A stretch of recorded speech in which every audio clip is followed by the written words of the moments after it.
Finance Minister Ravi Karunanayake presented the government's interim budget for the 2015 fiscal year in Parliament today. The notable feature of the interim budget was the granting of several unique concessions to the people in line with the promises made during the presidential election campaign. One of the first features of the budget presented today was the promised wage hike for public sector employees promised through the 100-day program.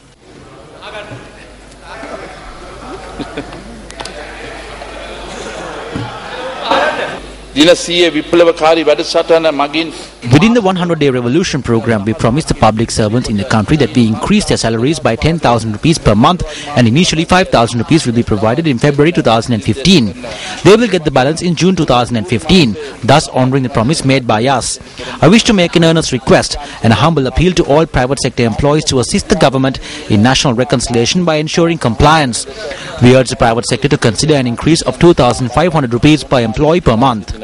සේවකගේ මාසික වැටුප රුපියල් 2500කින් වැඩි කිරීම සලකා බලන ලෙස පුද්ගල අංශය ඉතාමත් ඕනෑකමින් ඉල්ලා සිටිමි මේ. The budget also proposes to increase the wage of pensioners by 1,000 rupees from April. The budget also proposes to increase the Samurdhi benefit by 200% from April and to increase the interest rate for senior citizens with deposits of up to 1 million rupees to 15%. As per the promises made in the 100-day program, it has been proposed to provide pregnant mothers with an allowance of 20,000 rupees for their nutritional needs.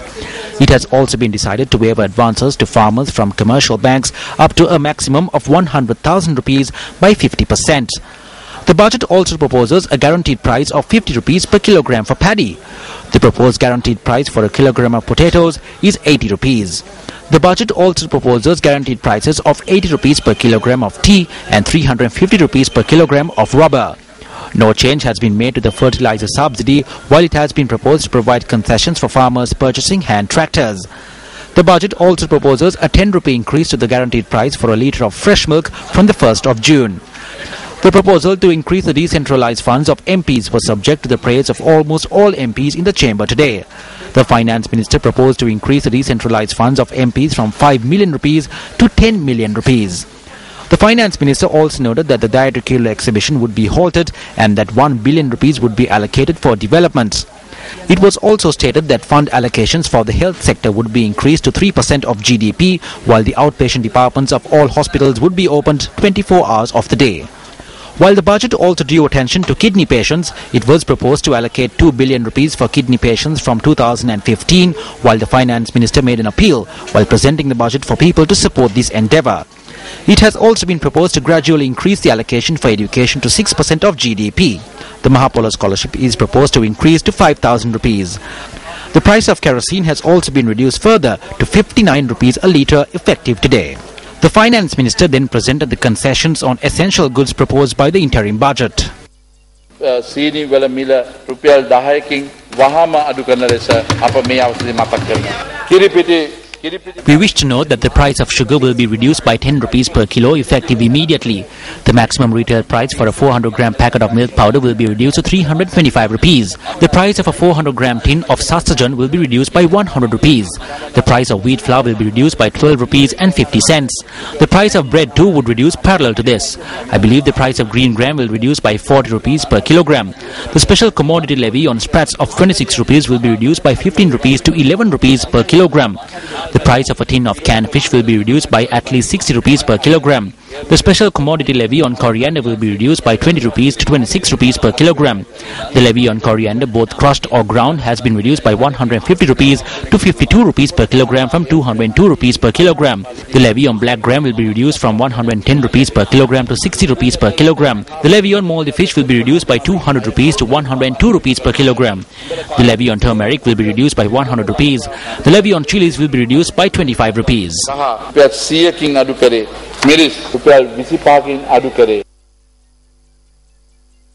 The budget also proposes that the interest payments on pawn jewellery to a value not exceeding 200,000 rupees held at state banks will be waived as a special relief. The price of a domestic 12.5 kilogram cylinder of gas has been reduced by 300 rupees effective midnight today. The price of a bag of cement will reduce by 90 rupees. It has also been proposed to reduce the taxes applicable on motor cars with an engine capacity of less than 1000 cc by 15%. The Finance Minister also proposed to revise the excise taxes applicable on hybrid vehicles to rectify the unhealthy disparity between hybrid and normal motor cars. These changes will be implemented from midnight today. The registration fee for marriage, which was increased to 5,000 rupees, will be reduced to 1,000 rupees. The budget also proposes a 200 rupee monthly allowance for Dhamma school teachers and a monthly allowance of 250 rupees for preschool teachers. The budget further proposes the introduction of a pension scheme for the self-employed. Presenting the budget, the Finance Minister noted that Lanka has incurred a cumulative loss of 15 billion rupees over the past 5 years, while Sri Lankan Airlines has incurred a total loss of over 100 billion rupees over the past 5 years. The budget proposes to consolidate these two airlines. The budget also contains several tax revenue proposals. A tax termed as mansion tax of 1 million rupees will be levied on owners of all houses valued at 100 million rupees or more, or on houses above 5,000 square feet, whichever is higher, on an annual basis. The budget also proposes a migrating tax of 20% on all foreign exchange release to be taken out of the country by Sri Lankans migrating to foreign countries. A one-off super gain tax has also been proposed by the budget. Accordingly, any company or individual who has earned profits over 2 billion rupees in 2013 and 2014 tax year will be liable to pay 25% of their profit. The budget also proposes a special levy on the casino industry, where a 1 billion rupee levy will be imposed on all casino operators, which will have to be paid before the 15th of April 2015 as a one-off special levy. Under the special levy on bars and taverns proposed by the budget, a special levy of 250,000 rupees will be imposed per tavern or liquor sales outlet, which will be a one-off payment. A one-off levy of 250 million rupees will also be imposed on all licensed mobile telephone operators in Sri Lanka. A levy of 1 billion rupees has also been proposed for dedicated sports channels operating island-wide using more than 5 transmitting locations. Now, the Finance Minister also spoke of the economic targets of the new government.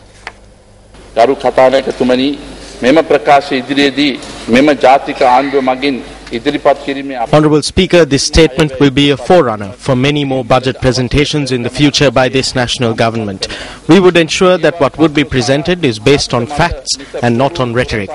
We could say that there are many economic assassins who ensured that a select few will enjoy and pillage the wealth of this nation while a majority will suffer. We need to reallocate resources to newly created ministries and seek the approval of Parliament to formalise the new structure. The original budget 2015 expected total revenue of 1,594 billion rupees. The actual deficit is far bigger than what had been made public. Total government debt is 8,817 billion rupees. Naturally, the per capita debt will also increase to about 427,220 rupees. The previous rulers should be ashamed of the manner in which the monetary issues had been handled. Total expenditure at the Presidential Secretariat in 2009 was 6.3 billion rupees. In 2010, it was 7.65 billion rupees. In 2011, it was 50.63 billion rupees. In 2012, it was 59.36 billion. In 2013, it was 82.44 billion. In 2014, it was 104.97 billion rupees. The estimate for 2015 was 95.93 billion. As per the recommendation of the President, it has now been reduced to 2.56 billion. ජනාධිපති නිර්දේශය තුලින් මේක දැන් අඩු කරලා තියෙනවා කෝටි 256කට